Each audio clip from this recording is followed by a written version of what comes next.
దేవునికి స్తోత్రం కలుగునుగాక. అందరూ బాగున్నారా?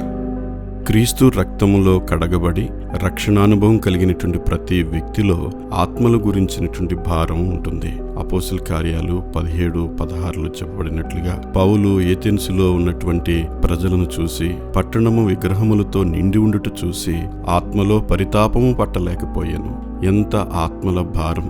రోమీయులకు రాసిన పత్రిక 9:1-3 వరకు కూడా ఎంతో దుఃఖము, భారము, తన స్వజనుల రక్షణ కొరకు ఎంతో వేదన అనుభవిస్తున్నట్లుగా ఆయనలో మనం చూస్తూ ఉన్నాం. అలాగే నెహెమ్యా గ్రంథంలో 1వ అధ్యాయం 4వ వచనంలో నెహెమ్యా యెరూషలేము గోడలు కూల్చబడ్డాయని, దాని గుమ్మములు కాల్చబడ్డాయని విన్నప్పుడు ఆయన కూర్చుండి ఏడ్చి దేవుని సన్నిధిలో ప్రార్థించెను అని రాయబడింది. ఈ విధంగా వీరి జీవితాల్లో అత్యంత భారభరితమైనటువంటి హృదయం కనిపిస్తూ ఉంది. నీవు కూడా ఆత్మల భారము కలిగి ఉన్నావా?